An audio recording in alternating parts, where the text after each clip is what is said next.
বিগত জুমা থেকে অত্যন্ত গুরুত্বপূর্ণ সমসাময়িক বিষয়ে একটা আলোচনা করে আসতেছিলাম। সেই বিষয়ে আমরা দ্বিতীয় অংশ আজকে আলোচনা করব ইনশাআল্লাহ তাআলা। ওমা তৌফিক ইল্লা বিল্লাহ আলাইহি তাওয়াক্কালতু ইলাইহি উনীব। আল্লাহ সুবহানাহু ওয়া তাআলা পবিত্র কোরআন মাজিদের মধ্যে বলতেছেন, ইন্নামা জাযাউল লাযীনা ইউহারিবুনাল্লাহা ওয়া রাসূলাহু, নিশ্চয় যারা আল্লাহ এবং রাসূলের বিপক্ষে বিদ্রোহ করেছে, যুদ্ধ করেছে, তাদের জাযা, তাদের শাস্তি হচ্ছে আইয়াকাত্তালু, তাদেরকে কতল করা হবে, আও ইউসাল্লাবু, তাদেরকে শুলে চড়ানো হবে, আও তুকাত্তাউ আইদিয়াহুম ওয়া আরজুলাহুম, এবং তাদের হাত এবং পা কেটে ফেলা হবে উল্টো দিক থেকে, মিন খিলাফিন, আও ইউনফাউ মিনাল আরদ, এবং তাদেরকে সেই জায়গা থেকে নির্বাসন দেওয়া হবে। তাহলে আমাদের এখানে বুঝতে হবে যে আল্লাহর বিপক্ষে এবং আল্লাহ রসুলের বিপক্ষে যুদ্ধটা আসলে কি জিনিস। এখানে আরো একটা অপশন আল্লাহ সুবহানাহু ওয়া তাআলা বলছেন, ওয়াসআউনা ফিল আরদি ওয়াসআউনা ফিল আরদি ফাসাদা, যারা জমিনে ফাসাদ সৃষ্টি করবে, বিশৃঙ্খলা সৃষ্টি করবে। আল্লাহ সুবহানাহু ওয়া তাআলা পবিত্র কোরআনে সূরা বাকারার অন্যখানে বলছেন, আল ফিতনাতু আশাদ্দু মিনাল কতল, ফিতনা হচ্ছে হত্যার চেয়েও জঘন্য। তাহলে এইখানে ফিতনার শাস্তি হত্যা বলা হইলো, আবার অন্যখানে বলা হচ্ছে এই ফিতনা আবার হত্যার চেয়েও জঘন্য। তার মানে এই ফাসাদ, ফিতনা, এটা মারাত্মক কিছু, যা হত্যার চেয়েও জঘন্য। একজনকে হত্যা করলে যে বিশৃঙ্খলা তৈরি হয়, তার চেয়েও বেশি বিশৃঙ্খলা তৈরি হয় ফাসাদ সৃষ্টি করলে। কেননা একটা রাজনৈতিক ফিতনা লক্ষ লক্ষ হাজার হাজার মানুষকে মেরে ফেলে, এজন্যই এই কথাটা বলা হয়েছে। এরপরে রাসূলুল্লাহ সাল্লাল্লাহু আলাইহি ওয়াসাল্লাম তার হাদিসের মধ্যে বলছেন, এটা সহিহ বুখারী 6788 নম্বর হাদিসে আসছে, ইন্নামা হালাকা মান কানা ক্বাবলাকুম, নিশ্চয়ই আল্লাহ সুবহানাহু ওয়া তাআলা তোমাদের পূর্ববর্তী জাতিদেরকে ধ্বংস করে দিয়েছেন। কেন? আন্নাহুম কানু ইউকিমুনাল হাদ, তারা হদ কায়েম করত আলাল ওয়াদিই, দুর্বলদের উপরে, ওয়ায়াতরিকুনাশ শরীফ, এবং তারা যারা অভিজাত লোক, যারা ধনী লোক, তাদেরকে ছেড়ে দিত। তার মানে যারা প্রতাপশালী লোক, তাদের বিচার করা হইতো না, হদ কায়েম করা হইতো না, এবং দুর্বলদের উপর হদ কায়েম করা হইতো। এই বৈশিষ্ট্যের কারণে আল্লাহ সুবহানাহু ওয়া তাআলা পূর্ববর্তী জাতিগুলোকে ধ্বংস করে দিয়েছেন। তার এই হদ শব্দ নিয়ে আমরা আলোচনা করেছি, হদ শব্দ নিয়ে আমরা গত জুমায় আলোচনা করেছি। তাহলে এইখানে যে হত্যার কথা বলা হইল, একটা মানুষকে কখন হত্যা করা যাইতে পারে, ইসলামী শরিয়া কি বলে এই বিষয়ে? যখন কোনো মানুষ কোনো বৈধ কারণ ব্যতীত অন্য কোনো মানুষকে হত্যা করবে, তখন সেই ব্যক্তি শাস্তি কি তাকেও হত্যা করতে হবে। আও ইউকাত্তালু, তাদেরকে হত্যা করতে হবে। আও ইউসাল্লাবু, শুলে চড়াইতে হবে কাকে? যে ব্যক্তি ডাকাতি করছে এবং যাকে ডাকাতি করেছে তাকে হত্যা করছে, মানে যে ব্যক্তি ডাকাতি করছে তাকে কি করতে হবে? শুলে চড়াইতে হবে। এরপর বলছে আও তুকাত্তাউ আইদিয়াহুম ওয়া আরজুলাহুম, যে ব্যক্তি ডাকাতি করছে এবং যাকে ডাকাতি করেছে তাকে হত্যা করছে, মানে ডাকাতি এবং হত্যা দুইটা একসঙ্গে অপরাধ করছে, তাদের হাত এবং পা উল্টো দিক থেকে কেটে ফেলতে হবে। তার মানে ডান হাত কাটতে হবে, বাম পা কাটতে হবে, বাম হাত কাটতে হবে, ডান পা কাটতে হবে, এটা হচ্ছে উল্টো দিক থেকে কেটে ফেলা। এরপর বলা হচ্ছে আও ইনফাউ মিনাল আরদ, অর্থাৎ জমিন থেকে নির্বাসন দিতে হবে। তাহলে জমিন থেকে আমরা কাকে নির্বাসন দেই? আমরা গত সপ্তাহে আলোচনা শুনে আসছি, যারা অবিবাহিত ব্যভিচারী তাদেরকে নির্বাসন দিতে হয়, অথবা 100 বেত্রাঘাত করতে হয়, আমরা এগুলো শুনে আসছি। আচ্ছা, এরপর হচ্ছে আমরা মাখজুমি গোত্রের এক মহিলার হাদিস সম্পর্কে জানি। মাখজুমি গোত্রের এক অভিজাত মহিলা কি করত? তার কিছু বদ অভ্যাস ছিল, যেমন সে মানুষের কাছে স্বর্ণ অলংকার নিত, ধার নিত, নিয়ে অস্বীকার করত। আবার অন্য হাদিসে আসছে সে দোকান থেকে জিনিস কিনত, কিন্তু পরবর্তীতে অস্বীকার করত।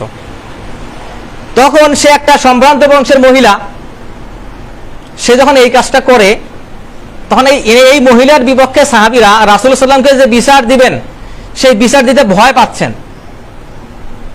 কোন এক সাহাবী এই বিচার, কোন সাহাবী এই বিচার দিতে পারবেন, এই বিষয়ে সাহাবীদের ভিতরে পরামর্শ হইল যে রাসূলুল্লাহ সাল্লাল্লাহু আলাইহি ওয়াসাল্লামকে কে এই বিচারটা দিতে পারবে। তখন সাহাবীদের ভিতর থেকে অনেকে বললেন যে উসামা বিন যায়েদ রাদিয়াল্লাহু আনহুকে রাসূলুল্লাহ সাল্লাল্লাহু আলাইহি ওয়াসাল্লাম খুব বেশি ভালোবাসেন। তখন এই বিচারটা উসামা বিন যায়েদের মাধ্যমে রাসূলুল্লাহ সাল্লাল্লাহু আলাইহি ওয়াসাল্লামকে দেওয়া হলো যে এই মহিলা এরকম মানুষের সঙ্গে অসৎ আচরণ করে, সে মানুষের অলংকার ধার নেয়, দোকান থেকে খরচ করে, মানুষের আমানত দেয় তাকে, কিন্তু সে আমানত খেয়ানত করে এবং অস্বীকার করে।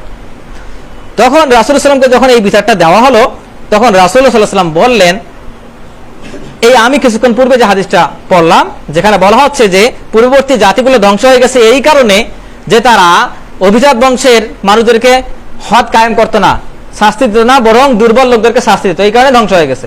তখন রাসূলুল্লাহ সাল্লাল্লাহু আলাইহি ওয়াসাল্লাম এই কথা বলেন এবং বললেন, তোমরা অবাক হচ্ছ যে তার উপর হদ কায়েম করা যাবে কিনা? আসলে যদি আমার মেয়ে ফাতেমা যদি চুরি করতো আমি তার হাত কেটে দিতাম, আমার মেয়ে ফাতেমা যদি চুরি করতো আমি তার হাত কেটে দিতাম। তখন রাসূলুল্লাহ সাল্লাল্লাহু আলাইহি ওয়াসাল্লাম এই হাদিসের মধ্যে এটা বললেন। এখানে আমরা 4টা শাস্তির কথা বললাম। এখন হদ শব্দটা আসলে আমাদের কি বলে? ইসলামী শরিয়ার একটা, ইসলামী আইনের একটা শব্দ। এই হদ মানে হচ্ছে যে অপরাধের শাস্তি আল্লাহ সুবহানাহু ওয়া তাআলা নিজে ঘোষণা করছেন। আচ্ছা, যে অপরাধের শাস্তি আল্লাহ সুবহানাহু ওয়া তাআলা নিজে ঘোষণা করছেন সেই শাস্তি কি মানুষ তুলে দিতে পারবে? পারবে না।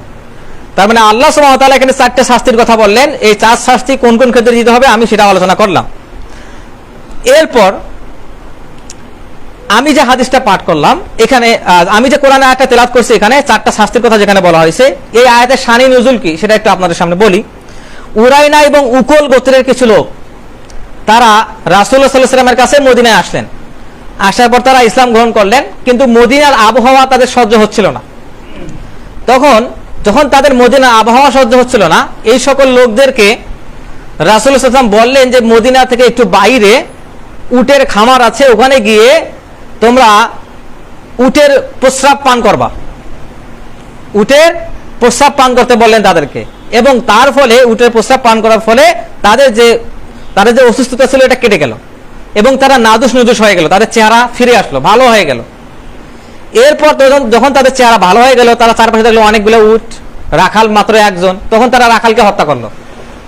হত্যা করার পর ওইখানে যে উটগুলো ছিল সেই উটগুলোকে তারা ডাকাতি করে নিয়ে গেল। শুধু ডাকাতি করলো না, যখন উটগুলো তারা ডাকাতি করে নিয়ে গেল, তারা ঘোষণা করলো যে আজ থেকে আমরা আর মুসলমান নয়। অপরাধ কয়টা করলো? একজনকে হত্যা করছে, তারপর ডাকাতি করছে, এরপর তারা ইসলাম ধর্ম বর্জন করছে। আচ্ছা, কাউকে হত্যার শাস্তি কি? হত্যা করতে হবে। ওমর রাদিয়াল্লাহু আনহুর সময় তার কোন এক গভর্নরের এলাকায় এভাবে কয়েকজন লোক একজন মুসলিমকে হত্যা করে ফেলছে, কয়েকজন লোক একজন মুসলিমকে হত্যা করে ফেলছে। তখন ওমর রাদিয়াল্লাহু আনহুর গভর্নর কি করলেন? একজন লোককে যেই সব ব্যক্তিরা হত্যা করছে সবাইকে হত্যা করার আদেশ দিলেন। তখন সাধারণ মানুষদের কাছে এটা একটু বিপরীত ঠেকলো যে এটা কেমন কথা, একজন মানুষকে হত্যা করছে এই জন্য সবাইকে হত্যা করতে হবে। তখন ওমর রাদিয়াল্লাহু আনহু উত্তর লিখে পাঠালেন, যদি ওই শহরের প্রত্যেকটা মানুষ এই একক হত্যাকাণ্ডে জড়িত থাকতো তাহলে আমি ওই শহরের প্রত্যেকজন মানুষকে হত্যা করতাম। আল্লাহ সুবহানাহু ওয়া তাআলা এটাই বলছেন, হত্যার বিনিময়ে হত্যা। তবে হত্যাটা প্রত্যক্ষ হইতে হবে, যে স্পষ্টভাবে তারা হত্যা করছে, পরোক্ষভাবে হইলে হবে না। যে কেউ হত্যা করছে আর আমি ছুরি দিছি, আমার কিন্তু হত্যার বিচার হবে না, আমার ছুরি দেওয়ার বিচার হবে, যে হত্যা করছে তার বিচার হবে। এটা প্রত্যক্ষ এবং পরোক্ষ হত্যা। তাহলে এই যে ব্যক্তিরা যারা হত্যা করলো উরাইনা এবং উকল গোত্রে, এখন তাদেরকে হত্যা করতে হবে কিনা? আচ্ছা, হত্যার বিনিময়ে হত্যা। আচ্ছা, তারা যে চুরি করছে, ডাকাতি করছে, উটগুলো ডাকাতি করে নিয়ে গেছে কিনা, তা ডাকাতি করে নিয়ে গেছে, তাদেরকে এখন কি করতে হবে? হাত পা কাটতে হবে কিনা? আচ্ছা, যদি আগে হত্যা করা হয় তাহলে হাত পা কাটা কেমনে হবে? এটা তো সম্ভব না। এরপর কি হবে? তারা তো মুরতাদ হয়ে গেছে, যারা নিজের দিন বদল করে। সুনান আবু দাউদ আসছে, মান বাদদালা দীনাহু ফাকতুলুহু, যারা নিজের দিন বদল করবে তাদেরকে হত্যা করো। এটা তো বড় রকমের দেশদ্রোহিতা। তাহলে রাসূলুল্লাহ সাল্লাল্লাহু আলাইহি ওয়াসাল্লাম কি করলেন? রাসূলুল্লাহ সাল্লাল্লাহু আলাইহি ওয়াসাল্লাম লোহার সূচ গরম করলেন, গরম করার পর তাদের চোখগুলো নষ্ট করে দিলেন, নষ্ট করার পর তাদের হাত এবং পা কেটে ফেললেন। কেটে ফেলার পর মদিনার বাইরে কালো পাথর যুক্ত একটা উপত্যকা ছিল, সেই উপত্যকায় তাদেরকে ফেলে রেখে আসলেন এবং তারা সেইখানে পানির পিপাসায় মৃত্যুবরণ করলো। শাস্তি করা দেওয়া হলো, চোখ অন্ধ করে দেওয়া, হাত পা কেটে ফেলা এবং উপত্যকায় রেখে আসা। ওখানেই তারা মৃত্যুবরণ করছে, সরাসরি তাদেরকে মৃত্যুদণ্ড দেওয়া হয়নি, বরং ওখানেই তারা মৃত্যুবরণ করছে। তাহলে তাদের অপরাধ ছিল 3টা, দিন বদল করছে, ডাকাতি করছে, মানুষকে হত্যা করছে। 2টাই হচ্ছে হত্যার অপরাধ, আর একটা হচ্ছে হাত কাটার অপরাধ, পা কাটার অপরাধ, উল্টো দিক থেকে। তাদেরকে ওই 3টে শাস্তি দেওয়া হলো, তাদের চোখ বন্ধ করে দেওয়া হলো, হাত পা কেটে ফেলা হলো এবং ওই মরুভূমিতে ফেলে রাখা হয়েছিল এবং তারা সেখানে মৃত্যুবরণ করলো। 3টে শাস্তি দেওয়া হলো। তাহলে এই হাদিস নিয়ে নাস্তিক পাড়ায় ওরিয়েন্টালিস্টরা যে হাদিসগুলো নিয়ে সবচেয়ে বেশি ওরা ইসলামের জল ঘোলা করার চেষ্টা করে, এই হাদিসটা নিয়ে সবচেয়ে বেশি তারা মাতে আর কি, যে রাসূলুল্লাহ সাল্লাল্লাহু আলাইহি ওয়াসাল্লাম কিভাবে এই নিষ্ঠুর শাস্তি দিতে পারেন। কিন্তু আপনি এখন এই বলেন যে আমি আগে এই দল করতাম, এখন এই দল করি, প্রকাশ্যে ঘোষণা দেন মিডিয়ায়, দিয়ে যান, পরের দিন দেখেন আপনার লাশ বের হয়ে যাবে। দল বদলালেই লাশ বের হয়, তাহলে ইসলাম বদল করলে লাশ বের হবে না? এগুলোকে মানুষ অস্বাভাবিক মনে করে। তাহলে শাস্তি এখানে তিনটে দেওয়া হলো। এরপর আমরা রাসূলুল্লাহ সাল্লাল্লাহু আলাইহি ওয়াসাল্লামের যুগে হদ যে কায়েম হয়েছে সেই বিষয়গুলো দেখব। হদ মানে কি? যেগুলো শাস্তি আল্লাহ সুবহানাহু ওয়া তাআলা নিজে ঘোষণা করছেন, এগুলো হচ্ছে হদ। তাহলে হদ মানে হচ্ছে আল্লাহর হক। হদে আবার দুইটা হক আছে, একটা হচ্ছে আল্লাহর হক, একটা হচ্ছে বান্দার হক। আল্লাহর হক কোনটা? আল্লাহর হক 5টা বিষয়ের ক্ষেত্রে বর্ণনা করা হয়েছে। কোন কোন বিষয়? মদ পান, হত্যা, চুরি করা, ব্যভিচার করা, এই বিষয়গুলোর ক্ষেত্রে আল্লাহর যে হক সেইটা ঘোষণা করা হয়েছে। রাসূলুল্লাহ সাল্লাল্লাহু আলাইহি ওয়াসাল্লামের যুগে হদ কায়েম করা হয়েছে, আমরা গত জুমায় আলোচনা শুনছি কিনা, সেই জুহাইনা গোত্রের মহিলা, ওই যে নিজের সন্তান নিয়ে আসলো, রুটি নিয়ে আসলো, তারপর তাকে শাস্তি দেওয়া হলো, রজম করা হলো। এরপর আসলামী গোত্রের একজন লোকের বেবিচারের ঘটনা বললাম, যে রাসূলুল্লাহ সাল্লাল্লাহু আলাইহি ওয়াসাল্লামের কাছে 3 বার কসম করে বলল, হে আল্লাহর রাসূল আমি বেবিচার করেছি, তাকে শাস্তি দেওয়া হয়েছে কিনা? এটা তার যুগের উদাহরণ। আচ্ছা, মদ পানের শাস্তি কি দেওয়া হলো? সহিহ বুখারী 6775 নম্বর হাদিসে 75 নম্বর হাদিসে আসছে যে রাসূলুল্লাহ সাল্লাল্লাহু আলাইহি ওয়াসাল্লামের কাছে এসে একজন সাহাবী বলল, হে আল্লাহর রাসূল আমি মদ পান করেছি, আমাকে শাস্তি দেন। তখন রাসূলুল্লাহ সাল্লাল্লাহু আলাইহি ওয়াসাল্লাম সাহাবীদেরকে নির্দেশ দিলেন তাকে শাস্তি দাও। তাকে কি করা হলো? গাছের ডাল ভেঙে তাকে মারা হলো। কেউ নিজের যে চাদর আছে সেই চাদর দিয়ে মারলেন, কেউ হাত দিয়ে মারলেন। তারপর সেই ব্যক্তি পালিয়ে গেল এবং তাদের মধ্যে থেকে একজন ব্যক্তি তাকে লানত দিল। কি করলো? অভিশাপ দিল, এই তোমার ধ্বংস হোক। তখন রাসূলুল্লাহ সাল্লাল্লাহু আলাইহি ওয়াসাল্লাম বললেন, না, তাকে লানত দিও না। কেননা তোমরা যদি তাকে লানত দাও তাহলে কি হবে? শয়তান তোমাদের বিপক্ষে জয়ী হয়ে যাবে। তোমরা তোমাদের ভাইকে শয়তানের কাছে পরাজিত হতে দিও না। সে ভুল করছে, এখন শাস্তি দিলাম, সে ঠিক হয়ে যাবে ইনশাআল্লাহ। এই জন্য রাসূলুল্লাহ সাল্লাল্লাহু আলাইহি ওয়াসাল্লাম তাকে অভিশাপ দিয়ে নিষেধ করলেন। সাহাবীরা তাকে কি করলেন? গাছের ডাল দিয়ে, নিজের জামা দিয়ে কিংবা চাদর দিয়ে এবং হাত দিয়ে মারার চেষ্টা করলেন এবং তাকে কয়টা বেত্রাঘাত করা লাগে? মদ্যপান করলে 80 বেত্রাঘাত, তাকে বেত্রাঘাত করা হলো। এরপর হচ্ছে মাইদ ইবনে মালিক আল আসলামী ঘটনা আমরা শুনছি এবং জুহাইনা গোত্রের মহিলা ঘটনা আমরা শুনছি। আচ্ছা, তাহলে বেবিচারের ক্ষেত্রে হদ কি? এটা সূরা নূরের 2 নম্বর আয়াতে আসছে, আয-যানিয়াতু ওয়াজ-যানি ফাজলিদু কুল্লা ওয়াহিদিন মিনহুমা মিয়াতা জালদা। তাদেরকে 100 বেত্রাঘাত করতে হবে বেবিচারের ক্ষেত্রে। বেবিচার কিন্তু ধর্ষণ নয়, আমরা এই বিষয়ে আলোচনা করে আসছি। তাহলে বিবাহিতদের রজম এবং অবিবাহিতদের 100 বেত্রাঘাত করতে হবে। অপবাদের ক্ষেত্রে একজন সতীসাধী মহিলার বিপক্ষে কেউ অপবাদ দিয়েছে, সে বেবিচার করছে, 4 জন সাক্ষী ব্যতীত। কয়জন সাক্ষী? 4 জন সাক্ষী ব্যতীত। তাহলে 4 জন সাক্ষী ব্যতীত যারা অপবাদ দিবে একজন সতীসাধী মহিলার বিপক্ষে, রাসূলুল্লাহ সাল্লাল্লাহু আলাইহি ওয়াসাল্লাম বলছেন যারা এই অপবাদ দিবে তাদেরকে প্রত্যেককে 80 বেত্রাঘাত করতে হবে। কত বেত্রাঘাত? 80 বেত্রাঘাত করতে হবে। এটা সূরা নূরের 4 নম্বর আয়াতে আসছে, আল্লাযীনা ইয়ারমুনাল মুহসানাত, যারা সতী মহিলাকে এই অপবাদ দিবে, ফাজলিদু হুম সামানিনা জালদা, তাদেরকে 80 বেত্রাঘাত করে করতে হবে। এগুলো আমি হদের কথা বলতেছি, আল্লাহর হকের কথা বলতেছি, যেগুলো আল্লাহ সুবহানাহু ওয়া তাআলা নিজে শাস্তি ঘোষণা করছেন। মদ্যপানের ক্ষেত্রে 80 বেত্রাঘাত করতে হবে। এটা শাসকের বিবেচনা মতে কমও হতে পারে, বেশিও হতে পারে। এবং সূরা মাইদার 38 নম্বর আয়াতে আসছে, 38 নম্বর আয়াতে চুরি সম্পর্কে আসছে, আস-সারিকু ওয়াস-সারিকাতু ফাকতাউ আইদিয়াহুমা জাযাআন বিমা কাসাবা নাকালাম মিনাল্লাহ। এখানে চুরির শাস্তির কথা বলা হয়েছে। চুরির শাস্তি কি? হাত কেটে দিতে হবে। এখন কতটুকু চুরি করলে হাত কেটে দিতে হবে এটার আবার হিসাব আছে। যেমন তেমন চুরি করলে হাত কাটা যাবে না। রাসূলুল্লাহ সাল্লাল্লাহু আলাইহি ওয়াসাল্লামের আমি হাদিস দেখলাম কমপক্ষে 15 হাদিস আছে এই বিষয়ে, যে 1 দিনারের 4 ভাগের 1 ভাগ চুরি করলে, 1 দিনারের 4 ভাগের 1 ভাগ, তাহলে 1 দিনের সমান কত টাকা? 1 দিনের সমান 4 গ্রাম স্বর্ণ মুদ্রা। 1 গ্রাম স্বর্ণের দাম হচ্ছে 40,000 টাকা, 10,000 টাকা, 10 থেকে 12,000 টাকা। তাহলে 4.2 গ্রাম স্বর্ণের মূল্য বর্তমান সময়ে ধরা যায় 45,000 টাকা। তাহলে 45,000 টাকাকে যদি 4 ভাগের 1 ভাগ আমরা করে থাকি, তাহলে 3 × 45 মানে 10 থেকে 11,000 টাকা চুরি করলে তার হাত কাটা যাবে। এখন রাসূলুল্লাহ সাল্লাল্লাহু আলাইহি ওয়াসাল্লামের অন্য হাদিসে আসছে যে ডিম চুরি করলে তার হাত কাটা যাবে, রশি চুরি করলে তার হাত কাটা যাবে, কিংবা ঢাল চুরি করলে তার হাত কাটা যাবে, কিংবা ফল চুরি করলে তার হাত কাটা যাবে। তাহলে দুইটা হাদিস তো একটু বিপরীত হয়ে গেল। তখন এখানে ফকিহগণ যারা আছেন তারা বলছেন যদি ফল যদি সংরক্ষণাগারে থাকে, যে ফলকে ডিউটি দিয়ে পাহারা দেওয়া হচ্ছে, সেই ফল চুরি করা যাবে না। আর যদি ফল চুরি করাই হয়, সেই ফলের মূল্য আসলে এই 4 দিনারের 4 ভাগের 1 দিনারের 4 ভাগের 1 ভাগ হচ্ছে কিনা সেটা বিবেচনা করতে হবে। কেউ যদি ঢাল চুরি করে, একটা ঢালের মূল্য তৎকালীন সময় 3 দিনারের মতো, দিরহামের মতো ছিল। 3 দিরহাম সমান বর্তমান সময় প্রায় ওই 14,000 টাকার মতো, তা 10,000 টাকার বেশি হয়ে গেল। এভাবে তারা আসলে গণনা করছেন। এরপর হচ্ছে ডাকাতি। ডাকাতির ক্ষেত্রে আমরা হত্যা, হাত পা কাটা এবং শুলে চড়া বা নির্বাসনের শাস্তির কথা আমরা শুনলাম। এরপর হচ্ছে রিদ্দা বা ধর্মত্যাগ। রিদ্দা বা ধর্মত্যাগ, নিজের ধর্ম ত্যাগ করা, এটা শাস্তি হচ্ছে হত্যা করা। এটা সূরা তওবার মধ্যে আসছে। এরপর হচ্ছে বাগী বা বিদ্রোহ। বিদ্রোহ কি? শরীয়ত সম্মত শাসকের বিপক্ষে যুদ্ধ করা। যেমন আবু বকর রাদিয়াল্লাহু আনহুর বিপক্ষে যুদ্ধ করে নাই, ওমরের বিপক্ষে যুদ্ধ করছে। ওসমান রাদিয়াল্লাহু আনহুকে তো হত্যাই করে ফেলছে বিদ্রোহীরা। আলী রাদিয়াল্লাহু আনহুকে তার বিপক্ষে বিদ্রোহ করেছে, তিনি নাহরাওয়ানের যুদ্ধে এই বিদ্রোহীদের, এই খারিজিদের হত্যা করছেন। তাহলে হচ্ছে বাগীদের বিপক্ষে এটা যুদ্ধ করা হবে এবং যারা যুদ্ধে বন্দী হবে তাদেরকে শাস্তি দেওয়া হবে। এগুলো হচ্ছে আল্লাহর হক। এগুলো কার হক? আল্লাহর হক। এটা আমরা গেলাম। বান্দার ক্ষেত্রে হক কি? খুব মনোযোগ দিয়ে একটু শুনতে হবে। বান্দার ক্ষেত্রে আল্লাহ যে শাস্তিগুলো, বান্দার হকের ক্ষেত্রে আল্লাহ যে শাস্তিগুলো ঘোষণা করছেন সেই দিকে আমরা যাচ্ছি। আল্লাহ সুবহানাহু ওয়া তাআলা বলতেছেন, ইয়া আইয়ুহাল্লাযীনা আমানু কুতিবা আলাইকুমুল কিসাস। কি বলা হলো? কুতিবা আলাইকুমুল কিসাস। আমরা এর আগে আলোচনা শুরু করছি কুতিবা আলাইকুমুস সিয়াম, সওম ফরজ করা হয়েছে, রোজা ফরজ করা হয়েছে। এখানে আমরা পেলাম কুতিবা আলাইকুমুল কিসাস, কিসাস ফরজ করা হয়েছে। কিসাস কি জিনিস? কিসাস হচ্ছে দুই প্রকার। একটা হচ্ছে বিন নাফস, নফসের কিসাস, মানে অন্তরের, একজন হত্যার কিসাস। কেউ যদি কাউকে হত্যা করে তাহলে শাস্তি কি? তাকে হত্যা করতে হবে, তাকে হত্যা করতে হবে। এটা হচ্ছে কিসাস।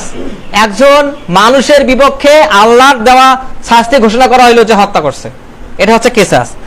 আর একটা কিসাস হচ্ছে অঙ্গের বিনিময়ে কিসাস। অঙ্গের বিনিময়ে কিসাস। যদি কেউ কারো হাত কেটে দেয় বিনা অপরাধে, তাহলে তার হাত কেটে হবে। যদি বিনা অপরাধে কেউ কারো নাক কেটে ফেলে, তার নাক কেটে ফেলতে হবে। যদি বিনা অপরাধে কেউ কারো কান ছিঁড়ে ফেলে, তার কান ছিঁড়ে ফেলতে হবে। যদি কোনো অপরাধ ছাড়াই কারো চোখ নষ্ট করে দেয়, তার চোখ নষ্ট করতে হবে। এভাবে আল্লাহ সুবহানাহু ওয়া তাআলা বান্দার হকের ক্ষেত্রে কিসাস বর্ণনা করছেন এবং রাসূলুল্লাহ সাল্লাল্লাহু আলাইহি ওয়াসাল্লাম শাস্তি ঘোষণা করছেন। এবং আল্লাহ সুবহানাহু ওয়া তাআলা সূরা বাকারার 179 নম্বর আয়াতে বলতেছেন, ওয়ালাকুম ফিল কিসাসি হায়াতুন। ভালো করে শুনেন, ওয়ালাকুম ফিল কিসাসি হায়াতুন। কিসাসে আল্লাহ জীবন দিবেন। কি দিবেন?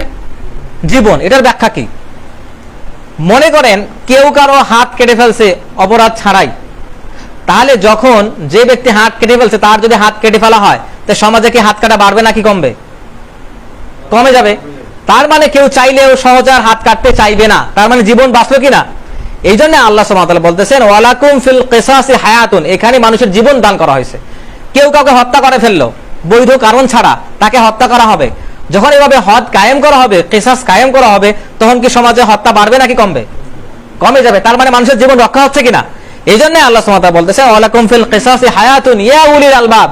হে অমুকেরা, যারা কোরআন এবং হাদিস থেকে শিক্ষা নাও, যারা জ্ঞানী, তাদের উদ্দেশ্যে বলা হচ্ছে, তোমরা যদি বুঝতে পারো যে কিসাসে আছে জীবন, তবে তোমরা কিসাস করো। এটা আল্লাহ সুবহানাহু ওয়া তাআলা বলতেছেন। এই বিষয়ে আমরা রাসূল সাল্লাল্লাহু আলাইহি ওয়াসাল্লামের সময় দেখব যে তিনি কিভাবে কিসাস কায়েম করছেন। একজন ব্যক্তির হিজামা করতে গিয়ে সে মৃত্যুবরণ করে। হিজামা একটা শরীয়তসম্মত শাস্তি, চিকিৎসা পদ্ধতি। তাহলে এই চিকিৎসা করতে গিয়ে একজন ব্যক্তির মৃত্যু হয়। রাসূলুল্লাহ সাল্লাল্লাহু আলাইহি ওয়াসাল্লাম যে ডাক্তার ছিল হিজামা করাইছে, সে ব্যক্তিকে মেরে ফেলছে কিনা, রাসূলুল্লাহ সাল্লাল্লাহু আলাইহি ওয়াসাল্লাম তার কিসাস কার্যকর করছেন। সহিহ মুসলিমে হাদিসে আসছে। এরপর দুইজন মহিলা ঝগড়া লাগে। ঝগড়া লাগার ফলে কি হয়, একজন মহিলা অন্য মহিলার দাঁত ভেঙে ফেলে। এই দাঁত ভেঙে ফেলা যখন হলো, তখন রাসূলুল্লাহ সাল্লাল্লাহু আলাইহি ওয়াসাল্লাম কিসাস কায়েম করলেন। বুখারী 6903 নম্বর হাদিসে আসছে। তাহলে এগুলো রাসূলুল্লাহ সাল্লাল্লাহু আলাইহি ওয়াসাল্লাম নিজেই কিসাসগুলো কায়েম করছেন, যে কারো ক্ষতি হলে কোনো কারণ ছাড়াই সেই ক্ষতির কি দিতে হবে? বদলা নিতে হবে, কিসাস করতে হবে। এইখানে আবার কিসাস কিভাবে কায়েম করতে হবে, এইখানে সবচেয়ে বড় ভুলটা হয়ে থাকে আমাদের সমাজে। কিসাস কিভাবে কায়েম করা হবে? আচ্ছা, যদি কেউ অস্ত্রের মাধ্যমে, ভালো করে শুনেন, অস্ত্রের মাধ্যমে সচেতনভাবে সরাসরি আঘাতে কাউকে মেরে ফেলে, যদি কেউ অস্ত্রের মাধ্যমে সচেতনভাবে সরাসরি আঘাতে কারো দাঁত ভেঙে ফেলে, কারো কান কেটে ফেলে, কারো চোখ নষ্ট করে ফেলে, কারো পা কেটে ফেলে, কারো আঙ্গুল কেটে ফেলে, অস্ত্রের মাধ্যমে সচেতনভাবে সরাসরি আঘাতে, তখনই শুধু কিসাস কায়েম হবে। যদি সরাসরি আঘাত না হয় তাহলে কিসাস কায়েম করা যাবে না। এরপর হচ্ছে সমতা রক্ষা করতে হবে। শাস্তির ক্ষেত্রে সমতা রক্ষা করতে হবে। অঙ্গের বদলে অঙ্গ, আঘাতের বদলে আঘাত, চোখের বদলে চোখ, কানের বদলে কান, দাঁতের বিনিময়ে দাঁত, আঙ্গুলের বিনিময়ে আঙ্গুল। এবং আল্লাহ সুবহানাহু ওয়া তাআলা যেভাবে বলতেছেন ডান থেকে বামে যাইতে হবে, বাম থেকে ডানে নয়, ডান থেকে বামে। কেউ চুরি করছে, প্রথমবার চুরি করছে ডান হাত, তারপর আবার চুরি করছে বাম হাত, তারপর আবার চুরি করছে ডান পা, তারপরে বাম পা। এইভাবে ডান থেকে বামে যেতে হবে, বাম থেকে ডানে আসা যাবে না। যেভাবে আল্লাহ ঘোষণা করছেন ঠিক সেইভাবে। এরপর হচ্ছে কেবল আদালতের মাধ্যমে কিসাস কার্যকর করতে হবে। কিসের মাধ্যমে? সমাজে ঝগড়া ফাসাদ হয় কেন? কেউ তাকে মারছে, ওই উল্টা মারতেছে। কেউ কাউকে আঘাত করে মাথা ফেটে দিছে, সেও মাথা ফাটাইতে চায়। কিন্তু কিসাস কার্যকর কিভাবে হইতে হবে? সরাসরি আঘাতের মাধ্যমে হইতে হবে এবং আদালতের মাধ্যমে বিচার করতে হবে। কিসের মাধ্যমে? আদালতের মাধ্যমে। কেউ কোনো অপরাধের বিচার নিজে থেকে করতে পারবে না। কিসের মাধ্যমে কি করতে হবে? আদালতের মাধ্যমে করতে হবে। এবং ব্যক্তির সিদ্ধান্তের ক্ষেত্রে সে মাকসাদ নষ্ট হবে। আচ্ছা, আল্লাহ সুবহানাহু ওয়া তাআলা এই বিচারগুলো কেন দিবেন একটু ভালো করে শোনার চেষ্টা করি। আল্লাহ সুবহানাহু ওয়া তাআলা যে এই কিসাসগুলো আমাদের উপর ফরজ করছেন, কেন ফরজ করছেন?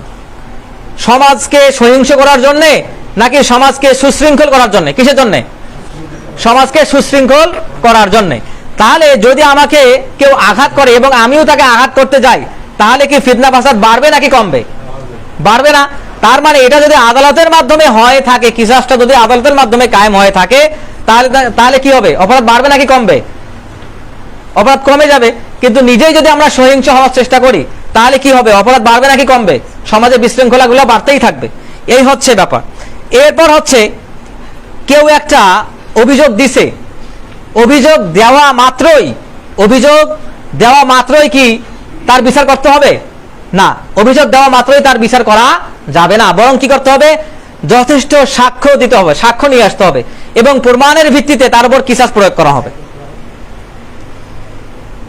ইন্নাকুম, তাহলে কি করা হয়েছে? তোমাদের উপর কিসাস ফরজ করা হয়েছে। তাহলে এই যে কিসাস যে মানুষ কায়েম করবে, তার কিছু ক্রাইটেরিয়া আছে।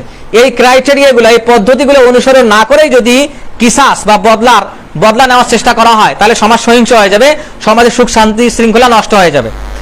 এইখানে আরেকটা ব্যাপার আছে, সূরা বাকারার 178 নম্বর আয়াতে আসছে, ফামান উফিয়া লাহু মিন আখিহি শাইউন ফাত্তিবাউন বিল মারুফ। যারা সালাতে এসে মসজিদে এসে বসে গেছে, তারা দুই রাকাত সুন্নত পড়ে বসার চেষ্টা করি। তাহলে সূরা বাকারার 178 নম্বর আয়াতে আসছে, ফামান উফিয়া লাহু মিন আখিহি শাইউন ফাত্তিবাউন বিল মারুফ। যদি কেউ চায় সে বদলা না নিয়ে ক্ষমা করে দিবে, কি করবে? ক্ষমা করে দিবে। তাহলে এটা আল্লাহ সুবহানাহু ওয়া তাআলা এটাকে উত্তম ঘোষণা করছেন। কি ঘোষণা করছেন? উত্তম ঘোষণা করছেন। তাহলে কারো মৃত্যুর বদলে, কারো নাকের বদলে, কারো চোখের বদলে, কারো কানের বদলে যদি কেউ বদলা নিতে চায়, সে বদলা নিতে পারে। কিন্তু যদি কেউ ক্ষমা ঘোষণা করে, তার ভাইকে ক্ষমা করে দেয়, আল্লাহ সুবহানাহু ওয়া তাআলা এটাকে উত্তম ঘোষণা করছেন। এরপরে আরেকটা ব্যবস্থা আছে। প্রথমত বদলা নেওয়া, দ্বিতীয়ত ক্ষমা করে দেওয়া, 3 নম্বর আরেকটা অপশন, সেটা হচ্ছে দিয়ত। দিয়ত শব্দের অর্থ রক্তমূল্য। কি মূল্য? রক্তমূল্য। সে চাইলে ক্ষমা না করে রক্তমূল্য নিতে পারে। এই রক্তমূল্যের বিষয়ে আজকে আমাদের বিস্তারিত আলোচনা। তাহলে ইসলামী শরিয়া যে রক্তমূল্য ঘোষণা করছে, এটা একটু ভালো করে শোনার চেষ্টা করি। হত্যার দিয়ত। আচ্ছা, হত্যা বিষয়টা বোঝার চেষ্টা করি। কেউ বিনা অপরাধে কাউকে হত্যা করছে। আচ্ছা, সেই ব্যক্তির পরিবার আছে না? সেই ব্যক্তির স্ত্রী আছে না? সেই ব্যক্তির মা বাবা আছে? সেই ব্যক্তির সন্তান সন্ততি আছে? তাহলে একজন ব্যক্তিকে যদি হত্যা করা হয় বিনা অপরাধে, যদি তার অধীনে যারা ছিল, তার পরিবারের লোকেরা, তারা যদি চায়, সে ওই ব্যক্তিকে বদলা নিতে পারে, হত্যা চাইতে পারে। কিন্তু একজন ব্যক্তির হত্যার বিনিময়ে আরেকজনকে হত্যা করলেই কি সমাধান হয়ে গেল? তখন দুই পরিবারের অনেকে এতিম হয়ে যাবে, দুই পরিবার নষ্ট হয়ে যাওয়ার সম্ভাবনা আছে, দুই পরিবারের বাচ্চারা অসহায় হয়ে যাবে, দুই পরিবারের মহিলারা বিধবা হয়ে যাবে, মা বাবার অসহায় হয়ে যাবে, অনেক অনেক অনেক বেশি বিশৃঙ্খলা কিনা। তাহলে এইখানে আল্লাহ সুবহানাহু ওয়া তাআলা এবং ইসলামী শরিয়া বলতেছে এখানে রক্তমূল্য নেওয়া যাইতে পারে। কি নেওয়া যাইতে পারে? রক্তমূল্য নেওয়া যাইতে পারে। এখন দেখেন, তাকে হত্যা করা হয়েছে, সেই পরিবারটা কি ওই ব্যক্তি ব্যতীত চাইলেই কেউ সহজে চালাইতে পারবে? পারবে না। সবসময় কি তাকে মেন্টালি, ইমোশনালি তাকে শারীরিকভাবে সহায়তা করা যাবে? সহায়তা দেওয়া যাবে না। সেই ব্যক্তি তো আর বেঁচে নাই যে তার স্ত্রীকে সান্ত্বনা দিবে, সেই ব্যক্তি তো বেঁচে নাই তার সন্তানকে সান্ত্বনা দিবে, সেই ব্যক্তি তো বেঁচে নাই তার পিতা মাতারা তার দিকে তাকিয়ে তাকে ভালোবাসবে, এমন তো সম্ভাবনা আর নাই। তার মানে এখানে একটা মানসিক একটা আঘাত আছে, এখানে সেই ব্যক্তি উপস্থিত নাই, এটা শারীরিকভাবে সে আমাদের কাছে উপস্থিত নাই, এর একটা ক্ষতি আছে। তাহলে এই ক্ষতিপূরণগুলো আমাদের আধুনিক আইন দিতে পারে না। কিন্তু ইসলাম আমাদের কি বলছে দেখেন, যদি কাউকে কোনো মানুষকে কোনো অপরাধ ছাড়াই হত্যা করা হয়, তাহলে ইসলাম তার রক্তমূল্য ঘোষণা করছে 100 উট। কত উট? 100 উট তার রক্তমূল্য। যদি 100 উট রক্তমূল্য হয়ে থাকে, তাহলে নারীর ক্ষেত্রে, আচ্ছা নারীরা সম্পত্তির অর্ধেক পায় নাকি 4 ভাগের 1 ভাগ পায় ইসলামী আইন অনুসারে? পুরুষ 2 ভাগের 1 ভাগ পায়, নারী কি ভাই 4 ভাগের 1 ভাগ পায়, মানে পুরুষের অর্ধেক পায়। তাহলে এইখানে ইসলামী শরীয়ত বলতেছে যদি কোনো পুরুষকে হত্যা করা হয় তাহলে তার ক্ষেত্রে 100 উট রক্তমূল্য দিতে হবে, 100 উট পরিমাণ সম্পত্তি দিতে হবে। যদি নারীকে হত্যা করা হয় তার বিনিময়ে 50টা উট দিতে হবে। যুক্তি তর্ক বিতর্ক অনেক আছে। আমি এইখানে আজকে যে আলোচনা করতেছি সেই আলোচনাটার প্রতিটা কথা, মানে প্রতিটা বাক্য এবং প্রতিটা বাক্যের ভিতরে কমপক্ষে 2টা করে শব্দের পিছনে অনেকগুলো ব্যাখ্যা আছে, অনেকগুলো তর্ক বিতর্ক যুক্তি আছে, অনেকগুলো উসুল আছে। আমি যা শুধু বোঝার সুবিধার্থে সাধারণ বর্ণনা করতেছি। তাহলে নারীর ক্ষেত্রে 50 উট। অমুসলিম জিম্মি যারা, অমুসলিম যারা জিম্মি অর্থাৎ যারা কোনো দেশের সরকারকে যখন কোথাও ইসলাম কায়েম হয়ে থাকে, সেই দেশে যারা অমুসলিম বসবাস করতে যদি চায়, তখন সরকারকে তারা যে উৎসব করবে, তারা যে ইবাদত করবে, তাদের জীবনের যে নিরাপত্তা আছে এর বিনিময়ে একটা কর দিতে হয়। এটা হচ্ছে জিম্মিদের কর। তো যেসব জিম্মিরা এইসব অঞ্চলে বসবাস করবে, তাদেরকে যদি হত্যা করে কোনো মুসলিম, তাহলেও 100 উট দিতে হবে। এখানে মতানৈক্য আছে। এরপর হচ্ছে দাসের ক্ষেত্রে, একজন দাসের যে তৎকালীন বাজার মূল্য, এখন তো দাস নাই, দাস প্রথা নাই, সেই বাজার মূল্য অনুসারে তার দিয়ত দিতে হবে। এরপর শুধু এটা হত্যার যে দিয়ত সেটা বললাম। এরপর হচ্ছে অঙ্গের বিনিময়ে দিয়ত, অঙ্গের বিনিময়ে দিয়ত। কেউ যদি কারো হাত কেটে ফেলে বিনা অপরাধে, তার রক্তমূল্য আছে। যদি কেউ কারো একটা চোখ কানা করে দেয়, যদি কেউ একটা হাত কেটে ফেলে এবং একটা পা কেটে ফেলে, তাকে অর্ধেক দিয়ত দিতে হবে, অর্ধেক দিয়ত। হত্যা করলে 100 উট। 1 হাত 1 চোখ এবং 1 পা যদি নষ্ট করে ফেলে, তাহলে অর্ধেক দিয়ত, মানে 50 উট। এরপর হচ্ছে 2 চোখ যদি নষ্ট করে ফেলে, 2 হাত এবং 2 পা যদি নষ্ট করে ফেলে, তাহলে পূর্ণ দিয়ত, পূর্ণ দিয়ত মানে 100 উট। এরপর হচ্ছে 1 দাঁত যদি ভেঙে ফেলে, যদি একটা দাঁত ভেঙে ফেলে, তাহলে তাকে ওই দিয়তের মানে 100 উটের 20 ভাগের 1 ভাগ দিতে হবে। এরপর হচ্ছে কেউ যদি কারো একটা আঙ্গুল নষ্ট করে, কেউ যদি কারো একটা আঙ্গুল নষ্ট করে, তাহলে তাকে ওই দিয়তের মানে 100 উটের 10 ভাগের 1 ভাগ দিতে হবে, মানে 10টা উট দিতে হবে। তাহলে যদি একটা দাঁত নষ্ট করে, তার মানে 5টা উট দিতে হবে। একটা আঙ্গুল নষ্ট করলে 10টা উট দিতে হবে। একটা হাত, একটা চোখ, একটা কান যদি নষ্ট করে ফেলে, তাহলে 50টা উট। যদি 2টা চোখ, 2টা হাত, 2টা পা নষ্ট করে ফেলে, তাহলে কি 100 উট দিতে হবে। এখন আমরা সংখ্যায় হিসাব করি। যদি একজন মুসলিমকে হত্যা করা হয় বিনা অপরাধে, তার দিয়ত হচ্ছে 100 উট। এই 100 উট পরিমাণ বর্তমান সম্পত্তি কত? 100 উট সমান হাদিসে আসছে 100 দিনার। 100 দিনার, 100 দিনার মানে স্বর্ণ মুদ্রা না, 100 দিনার না, 1000 দিনার। এই 1000 দিনার সমান 12,000 দিরহাম, মানে রৌপ্য মুদ্রা। তাহলে এই 1000 দিনার এবং 12,000 দিরহামের বর্তমান মূল্য কি? 1 গ্রাম স্বর্ণ সমান 10,000 টাকা। তাহলে 1000 দিনার সমান কত? 4.25 কেজি। 1000 দিনার সমান 4.25 কেজি স্বর্ণ। তাহলে 1 গ্রাম স্বর্ণ যদি 1000 টাকা, 10,000 টাকা হয়, তার মানে 4.25 কেজি যে স্বর্ণ আছে, এটাকে 10,000 দিয়ে গুণ করলে হয় 42,50,000 টাকা। কত টাকা? 42,50,000 টাকা। কেউ যদি কাউকে বিনা অপরাধে হত্যা করে, তার দিয়ত হচ্ছে 42,50,000 টাকা।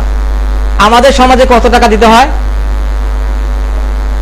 আন্তর্জাতিক আইন তো মৃত্যুদণ্ড নিষেধ করে দিচ্ছে, মৃত্যুদণ্ড নাই। যদি সামাজিকভাবে, আইনিভাবে, ফৌজদারি আদালত মোতাবেক বিচার করা হয়, তাকে মৃত্যুদণ্ড দেওয়া হয় না। আর যদি বিচার করা হয়, কতটুকু ক্ষতিপূরণ দেওয়া হয়? এত ক্ষতিপূরণ দেওয়া হয় 42,50,000 টাকা। যার বাবা মারা গেছে, তার ক্ষতিপূরণ দিতে পারবে? যার সন্তান মারা গেছে, তার ক্ষতিপূরণ দিতে পারবে? যার স্বামী মারা গেছে, তার ক্ষতিপূরণ দিতে পারবে? তাহলে ইসলামী শরীয়ত তার ক্ষতিপূরণ দিছে 42,50,000 টাকার মতো। হত্যার বিনিময়ে এটা হচ্ছে দিয়ত, রক্তমূল্য। তাহলে অর্ধেক দিয়ত কত হচ্ছে? 20 থেকে 22 লক্ষ টাকা। যদি কেউ কারো একটা দাঁত ভেঙে ফেলে তাহলে তার দিয়ত হচ্ছে 2,10,000 টাকা। কেউ যদি কারো একটা আঙ্গুল নষ্ট করে ফেলে তার দিয়ত হচ্ছে 4,25,000 টাকা, 10 ভাগের 1 ভাগ। তাহলে এই যে ইসলাম যে এই যে দিয়ত ব্যবস্থা, রক্তমূল্য ব্যবস্থা চালু করছে, একজন ব্যক্তি কাউকে হত্যা করে ফেলছে, তার পরিবার থেকে যদি 42 থেকে 45,000 টাকা ক্ষতিপূরণ নেওয়া হয়, সমাজে কি হত্যা কমবে নাকি বাড়বে? আর যদি নামমাত্র বিচার করা হয় তাহলে হত্যা কমবে নাকি বাড়বে? বেড়ে যাবে। আন্তর্জাতিক আইন অনুসারে বর্তমান বিশ্বে যদি 200টার মতো দেশ থাকে, 112টা দেশে মৃত্যুদণ্ড নিষিদ্ধ। সেখানে এমন কিছু দেশ আছে তারা নিরপেক্ষ, এমন কিছু দেশ আছে হাতে গোনা 10 থেকে 12টা তার দেশে মৃত্যুদণ্ড আছে। যেমন পাকিস্তানে আছে, সৌদি আরবে আছে, মৃত্যুদণ্ড নাই। তার মানে সেখানে কিসাসটা দেওয়া যাইতো, বান্দার হকটা দেওয়া যাইতো, দিয়ত দেওয়া যাইতো। কিন্তু এইখানে মূল সমস্যা কি? এইখানে মূল সমস্যা হচ্ছে যখন কেউ কাউকে হত্যা করে ফেলে, তখন যে ব্যক্তি হত্যা করছে তার পক্ষে রাষ্ট্র লড়ার চেষ্টা করে, আর যাকে হত্যা করা হয়েছে তার পরিবার নিজেরাই লড়ে। মানে রাষ্ট্রপক্ষ কোনো একটা পক্ষ নিয়ে নেয়। এখন রাষ্ট্রপক্ষ যদি কোনো একটা পক্ষ নিয়ে নেয়, এইখানে ইসলামী শরীয়তের বিশেষ কিছু নিয়ম ভায়োলেট করা হয়। প্রথম নিয়ম কি? যাকে হত্যা করা হয়েছে বিচারের দাবি আসলে কে তুলবে? সেই পরিবার তুলবে নাকি অন্য কেউ তুলবে? সেই পরিবার তুলবে নাকি সরকার তুলবে? সেই পরিবার তুলবে। যদি কাউকে হত্যার বিনিময়ে ক্ষমা করা হয়, সেই ক্ষমা করার অধিকার কি সরকারের নাকি সেই ব্যক্তির পরিবারের? সেই ব্যক্তির পরিবারের। যদি কাউকে রক্তমূল্য দিতে হয় তাহলে রক্তমূল্য কি সরকারকে দিবে নাকি পরিবারকে দিবে? পরিবারকে দিবে। তাহলে যখন খুনির পক্ষ রাষ্ট্রপক্ষ হয়ে যাচ্ছে, তাহলে বিচারটা আসলে কারা করতেছে? রাষ্ট্রই তো বিচার করতেছে। ক্ষতিপূরণ আসলে রাষ্ট্রের পক্ষ থেকে নির্ধারণ করে দেওয়া হচ্ছে এত ক্ষতিপূরণ দিবেন, কিন্তু ক্ষতিপূরণ তো সরকারের আল্লাহর পক্ষ থেকেই করা আছে, শরীয়তের পক্ষ থেকেই করা আছে। তার মানে মূল যে বিষয়টা, মূল যেখানে লিঙ্ক শরীয়তের সঙ্গে একজন ব্যক্তির ভিকটিমের পরিবারের, সেই লিঙ্কটা বিচ্ছিন্ন করা হইল কিনা, এটা হচ্ছে মূল কথা। এরপরের বিষয় হচ্ছে যে যদি যে পরিবারের মানুষকে হত্যা করা হয়েছে, একটু শোনার চেষ্টা করি, যে পরিবারের ব্যক্তিকে হত্যা করা হয়েছে সেই পরিবারে মনে করেন 5 জন ক্ষমা করে দিয়েছে। কয়জন ক্ষমা করছে? 5 জন। 8 জন সদস্য, 5 জন ক্ষমা করছে, 3 জন ক্ষমা করে নাই। 5 জন ক্ষমা করছে, 3 জন ক্ষমা করে নাই। মনে করেন যে হত্যার রায় বলছে 3 জন চাইছে হত্যা করা লাগবে, আর 5 জন চাইছে না হত্যা করা যাবে না, আমরা দিয়ত নেব, রক্তমূল্য নেব। তাহলে সেই ব্যক্তিকে আর হত্যা করা যাবে না। তখন কি করতে হবে? তখন কাজীর কাছে সেই বিচার যাবে। মানে ইসলামী শরিয়া মোতাবেক যিনি কাজী, তিনি তখন বিচার করবেন যে এর দিয়ত কত দেওয়া যেতে পারে, এবং যিনি হত্যা করছেন তার শাস্তিকে তখন হদ বলা হবে না। মানে হত্যার বিনিময়ে হত্যা হচ্ছে হদ। যখন একজন সাক্ষীও বলবে যে আমি স্পষ্ট না সে হত্যা করছে কিনা, যখন একজন সাক্ষী বলবে তারা ব্যভিচার করছে কিনা এটা স্পষ্ট নয়, যখন একজন সাক্ষী বলবে যে সে আসলে তার চোখে সরাসরি আঘাত করছে কিনা এটা স্পষ্ট নয়, তখন হদ কায়েম করা যাবে না। কেন? যদি একজন বিনা অপরাধী ব্যক্তিকে হত্যা করা হয় তাহলে এটা হত্যা হয়ে গেল কিনা? যদি একজন সে প্রমাণিত না সে হত্যা করছে, সে প্রমাণিত না সে কারো আঙ্গুল নষ্ট করে ফেলছে, সে প্রমাণিত না কারো দাঁত ঘুষি দিয়ে ভেঙে ফেলছে, সে প্রমাণিত না, তার মানে ওই ব্যক্তিকে তখন আর হদ কায়েম করা যাবে না, মানে সেই শাস্তিটা দেওয়া যাবে না। তখন দেখা গেল সেই ব্যক্তি পরোক্ষভাবে ওই হত্যায় জড়িত ছিল, পরোক্ষভাবে কারো নাক ফেটে ফেলছে, পরোক্ষভাবে কারো চোখ নষ্ট করে ফেলছে, তখন সেই শাস্তি যাবে কাজীর কাছে, আর সেই বিচার কার কাছে যাবে? কাজীর কাছে। তখন কাজী যে বিচারটা করবে এটাকে বলা হয় তাজির। কি বলে? তাজির। ইসলামী শরীয়ত এই হদের ক্ষেত্রে খুবই রেস্ট্রিকশন দিয়ে দিছে, একদম খুব বেশি পরিমাণে রেস্ট্রিক্ট। কাউকে বিন্দু মাত্র যদি সন্দেহ থাকে যে সে ব্যক্তি এই কাজ করে নাই, বিন্দু মাত্র, মানে 0.001% যদি সম্ভাবনা থাকে যে এই ব্যক্তি হত্যা করে নাই, তাহলে সেখানে হদ কায়েম করা যাবে না। তখন তাকে সেই শাস্তি যাবে কাজীর কাছে। কাজী তখন দেখবে স্থান কাল পাত্র বিবেচনায় যে এই ব্যক্তি আসলে কতটা জড়িত, তখন কাজী সেই শাস্তি দেবে। কিন্তু আধুনিক আইনে শাস্তিদাতা, আধুনিক আইনে শাস্তি চাওয়া ব্যক্তি, আধুনিক আইনে ক্ষমা করা ব্যক্তি, আধুনিক আইনে রক্তমূল্য চাওয়া ব্যক্তি, সব ক্ষেত্রে এই লিঙ্কটা বিচ্ছিন্ন হয়ে যাচ্ছে রাষ্ট্রীয় আইনের ক্ষেত্রে। এই হচ্ছে বর্তমান আমাদের সমস্যা।